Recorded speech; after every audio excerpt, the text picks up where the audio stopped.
અમદાવાદમાં the Cyprus presidency દ્વારા વ્યાપાર અને રાજદ્વારી ક્ષેત્રે એક ઉચ્ચ સ્તરીય પરિસંવાદનું આયોજન કરવામાં આવ્યું હતું. કાર્યક્રમમાં ભારતમાં સાયપ્રસ પ્રજાસત્તાકના ઉચ્ચાયુક્ત ઇવાગોરસ વ્રિયોનિડેસે સહિતના ઉદ્યોગ સાહસિકો તેમજ નીતિ વિષયક નિષ્ણાંતો ઉપસ્થિત રહ્યા હતા. આ પરિસંવાદ દરમિયાન ભારત અને સાયપ્રસ યુરોપ વચ્ચેના વ્યાપાર અને રાજદ્વારી સંબંધોને વધુ મજબૂત બનાવવાના મુદ્દાઓ પર વિસ્તૃત ચર્ચા કરવામાં આવી હતી. સીઈઓ હર્ષ પટેલે જણાવ્યું હતું કે ગુજરાતના ઉદ્યોગકારો માટે યુરોપના બજારમાં વિસ્તરણ કરવાની મોટી તકો ઉપલબ્ધ થઈ રહી છે. યુરોપિયન બજારની માંગ અનુસાર આગળ વધવાથી ગુજરાત તેમજ ભારતના વ્યાપારને નવી દિશા મળશે. There are a lot of opportunities for young people. They can go to study there because the universities are in English, they're very of high quality, and they're very affordable. And for the young businessmen, we offer easy access to the Cyprus market. It's easy to go and establish a company there and get all the benefits from a very low tax for corporates, which is 15%, to very low IP regime taxes, which is down to 2.5%. European site પર આપણે financial service કહી શકો, IT કહી શકો, accounting, taxation, legal outsourcing તમે કહી શકો.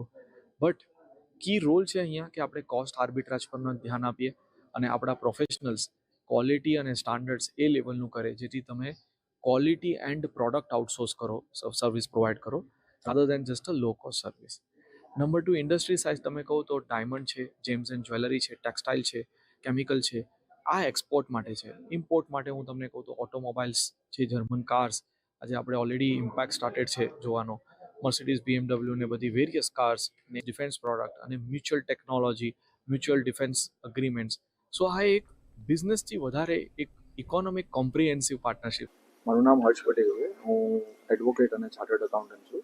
Founder અને global CEO of water and શાર, એક ગ્લોબલ એડવાઇઝરી ફર્મ છે જે સીએ, લો અને ડિપ્લોમેટિક એડવાઇઝરી આ ત્રણેયને કમ્બાઈન કરીને ગ્લોબલ લેવલ પર ઇન્ડિયન એન્ટરપ્રિન્યોર્સ અને ગ્લોબલી જેટલા બી બિઝનેસમેન છે, મોર દેન 100 કન્ટ્રીઝના, અમે એમને ગ્લોબલી કેવી રીતે બિઝનેસ સેટઅપ કરવો, સ્ટ્રક્ચર કરવું, ટેક્સેશન ને કરંટ ફ્રેગમેન્ટેડ અને ચેલેન્જીસ વર્લ્ડમાં કેવી રીતે ફ્રીલી એક કન્ટ્રીથી બીજી કન્ટ્રીમાં પોતાની વેલ્થ અને મોબિલિટી ઇન્ડિવિજ્યુઅલને કેવી રીતે ફ્રીલી મૂવ થાય, પ્રોટેક્ટ થાય, પ્રિઝર્વ થાય અને પ્રોસ્પરસ થાય. કારણ કે અમે માનીએ છીએ વસુદેવ કુટુંબકમ.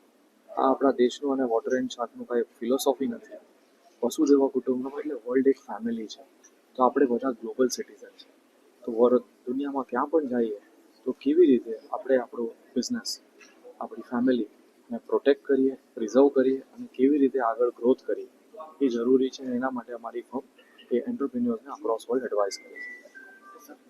ઇમ્પોર્ટન્ટ ક્વેશ્ચન છે. જો બિઝનેસમાં ઓલવેઝ નંબર મેટર કરે, કારણ કે કમર્શિયલી સેન્સ બનતો હોય તો જ એક્સપાન્ડ કરાય. બટ આજે એક માઇન્ડસેટ બહુ મોટો કી રોલ પ્લે કરે છે. કારણ કે આજે એક ઇન્ડિયન ચાર્ટર્ડ એકાઉન્ટન્ટ મુંબઈથી જે 100 ફૂટની સ્ક્વેર ફીટમાં રેન્ટ ઓફિસ ચાલુ કરીને આજે 20 કન્ટ્રીમાં અમારી કંપનીઝ છે, તો એ તમને પૈસા ને સ્ટ્રેટેજી પછી આવે, પહેલાં તમારું માઇન્ડસેટ આવે. કેમ ઇમ્પોર્ટન્ટ છે? કારણ કે તમારું ઇરરિસ્પેક્ટિવ તમારું ટર્નઓવર હોય, બિઝનેસ હોય, અગર તમારા માઇન્ડમાં તમને ત્યાં ફોરેન કન્ટ્રીમાં, યુરોપમાં પોતાની કંપની ખોલવી છે, સેકન્ડરી ચેલેન્જીસ પછી આવે. 5,000 યુરોથી લઈને 2 લાખ યુરો સુધીનો રોકાણ થાય. ડિપેન્ડ કયા ટાઈપનું બિઝનેસ છે, કઈ કંપની છે. એક્ઝામ્પલ, એડવાઇઝરી ફર્મ હોય, ચાર્ટર્ડ એકાઉન્ટન્ટ, લોયર જેવી તમારી હોય કે જેને એટલું રોકાણ ના જોઈએ કારણ કે સ્કિલ બેઝ છે. આઈટી કંપની હોય એને 5-10 હજારમાં ડોલરમાં, યુરોમાં કંપની ખુલી જાય. સાયપ્રસ કહો તમે, ઇટલી કહો કે રોમાનિયા કહો કે આયર્લેન્ડ, આ બધામાં રિઝનેબલ કોસ્ટમાં કંપની ખુલી જવાથી સક્સેસ નથી થવાનું.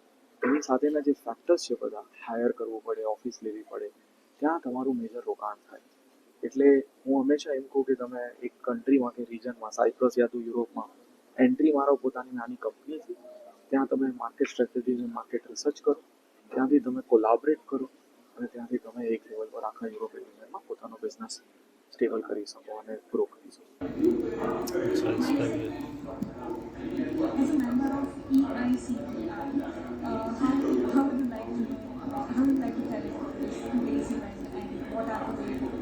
Yeah, EICPI, that is a Europe-India Center for Business Industry, is a European Parliament accredited organization and which is registered with the European Commission. So we do a number of initiatives like this diplomatic initiative which we had today with the Cyprus ambassador to promote India's engagement with the European Union. So during these initiatives is where business leaders get to know firsthand from diplomats about what exactly happens to the European Union and how best they can tap into the opportunities in that sector.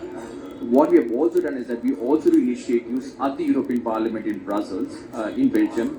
Brussels is where the European Parliament is, it's the political capital of the European Union, and that's where we do series of initiatives trying to have the Indian businesses engage with members of the European Parliament, with the European Commission, with the policy leaders, trying to understand how best the Indian businesses can navigate the EU's regulation.